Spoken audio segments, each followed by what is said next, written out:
दोस्तों आपको पता है कि 14 तारीख से बिहार पुलिस का एग्ज़ाम शुरू होने वाली है और उसमें 30 क्वेश्चन साइंस से आता है।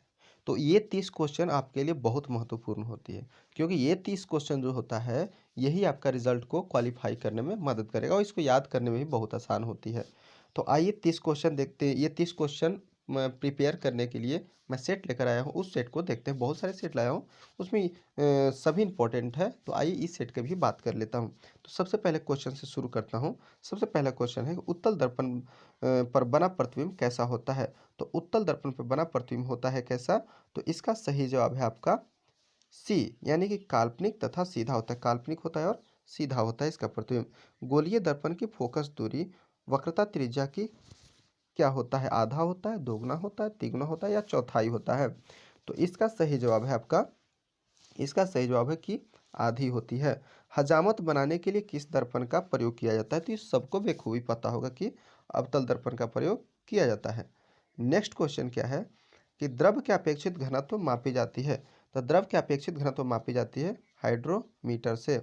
नेक्स्ट क्वेश्चन क्या है कि दूध की शुद्धता किस यंत्र से मापी जाती है? बचपन से पढ़ते आ रहे हैं कि दूध की शुद्धता, दूध की शुद्धता। तो दूध की शुद्धता मापी जाती है लैक्टोमीटर से।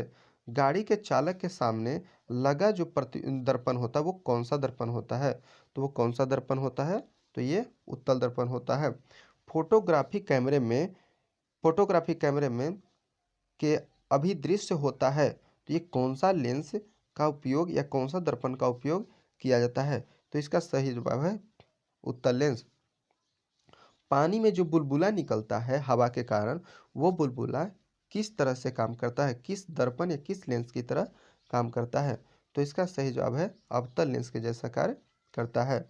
वायुमंडलीय की आर्द्रता मापी जाती है। वायुमंडलीय की आर्द्रता मापी जाती है आपका हाइग्रोमीटर से। नेक्स्ट क्वेश्चन क्या है कि भूकंप मापी यंत्र क्या है? भूकंप मापी यंत्र है आपका सिस्मोग्राफ। नेक्स्ट क्वेश्चन क्या है कि ध्वनि की तीव्रता मापी जाती है?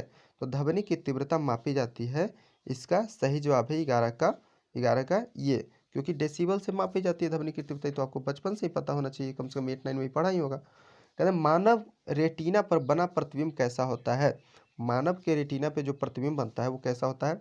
वास्तविक होता है एवं उल्टा होता है। जब कोई वस्तु दो समानांतर समतल दर्पण के बीच रखी जाती है तो बने हुए प्रतिबिंब की संख्या कितना होगा? बताइए जल्दी से, इसका सही जवाब दीजिएगा।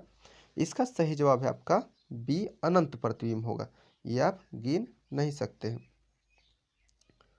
नेक्स्ट क्वेश्चन क्या है कि हृदय की गति सुनने के लिए किस यंत्र का उपयोग किया जाता है? तो हृदय की गति सुनने के लिए स्टेथोस्कोप या तो इसको आला भी कहते हैं। वायुमंडलीय दाब की माप वायुमंडलीय दाब की माप की जाती है। तो वायुमंडलीय दाब की माप की जाती है बैरोमीटर से। नेक्स्ट क्वेश्चन क्या है? सरल सूक्ष्मदर्शी में वस्तु को रखा जाता है। सरल सूक्ष्मदर्शी में वस्तु को रखा जाता है लेंस और प्रकाश केंद्र के बीच। आप सोच रहे हो कि इतना मैं फास्ट क्यों पढ़ा रहा हूँ? तो आपको पता है कि ये एग्ज़ाम बहुत ही नज़दीक आ चुकी है, तो इसके लिए आप जल्दी जल्दी से रिवाइज करना होगा। अब मुझे बहुत सारा सेट लाएंगे ताकि आपको कोई दिक्कत ना हो 30 से 30 क्वेश्चन लगाने में। तो थोड़ा सा आप चाहे तो स्लो भी कर सकते हैं, यूट्यूब में बहुत सारे फंक्शन है तो आप ये कर सकते हैं। और यदि आप कहिएगा तो कमेंट्स बॉक्स में लिख दीजिए कि स्लो करें तो थोड़ा स्लो कर दूंगा। वनस्पति तेलों नेक्स्ट क्वेश्चन, वनस्पति तेलों में कृत्रिम घी बनाने में किस उत्प्रेरक का प्रयोग किया जाता है? तो इसमें किया जाता है आपका निकिल उत्प्रेरक का प्रयोग किया जाता है। कहा जाता है कि अमोनिया गैस बनाने में हैबर विधि में किस उत्प्रेरक का प्रयोग किया जाता है? तो हैबर विधि में अमोनिया बनाना है तो किस उत्प्रेरक का प्रयोग करेंगे? तो इसका सही जवाब है लौह चूर्ण का। अवतल दर्पण में वस्तु का प्रतिबिंब दर्पण के पीछे काल्पनिक, सीधा तथा वस्तु से बड़ा बनता है जब वस्तु कहाँ रखा होगा? तो वस्तु को हम कहाँ रखेंगे? चार ऑप्शन दिखाए थे। तो वस्तु को कहाँ रखेंगे? इस वस्तु को हम रखेंगे फोकस और ध्रुवों के बीच। रक्त का दाब किस यंत्र से मापा जाता है? रक्त का दाब मापा जाता है आपका स्फिग्मोमैनोमीटर से। ट्रांसफार्मर का कोड बना होता है ट्रांसफार्मर का कोड बना होता है नर्म लोहा से। ट्रांसफार्मर किस सिद्धांत पर आधारित होता है? ट्रांसफार्मर जो होता है आपका विद्युत चुम्बकीय प्रेरण के नियम पर आधारित होता है। हमने 11th में पढ़ा था, 11 12 में। ट्रांसफार्मर प्रयुक्त होता है आपका इसका सही जवाब एसी वोल्टेज क्या है, एसी वोल्टेज में उपचयन या अपचयन करने के लिए। तो इसका सही जवाब है आपका डी। इसका सही जवाब है डी।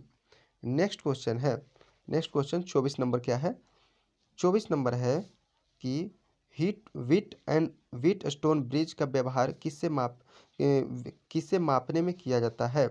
तो इसका सही जवाब है आपका, इसका इसमें ऑप्शन और आ जाएगा। इसका नेक्स्ट ऑप्शन मैं देख लेता हूँ, ए बी तो मैंने आप लोगों ने देख लिया है। चलिए, तो सी में प्रतिरोध है, तो इसका विट स्टोन ब्रिज मापने के लिए प्रतिरोध का उपयोग किया जाता है।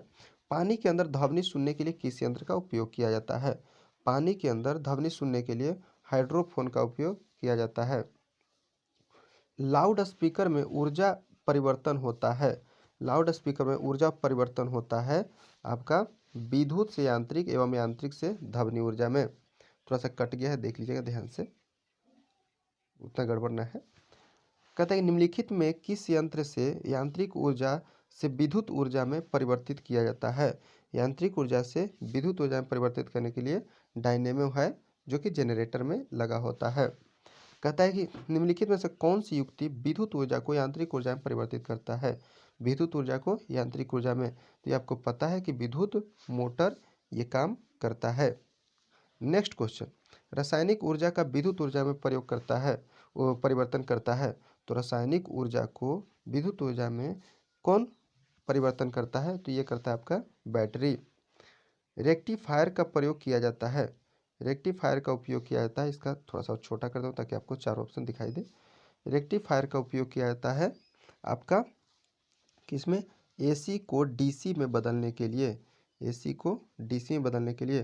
ट्रांसफार्मर का प्रयोग किया जाता है, ट्रांसफार्मर का प्रयोग किया जाता है आपका केवल एसी में बदलने के लिए। टेलीफोन लाइन में प्रवाहित ऊर्जा है, टेलीफोन लाइन में प्रवाहित ऊर्जा क्या चीज़ है, तो इसका सही जवाब है विद्युत ऊर्जा। नेक्स्ट क्वेश्चन क्या है कि शुष्क सेल में किस तरह का ऊर्जा होता है। शुष्क सेल में आपका रासायनिक ऊर्जा होता है। नेक्स्ट क्वेश्चन क्या है कि कौन सा यंत्र उच्च एसी वोल्टेज को निम्न एसी वोल्टेज में या निम्न एसी वोल्टेज को उच्च एसी वोल्टेज में बदलता है। तो इसका जवाब है आपका डी। Thank you.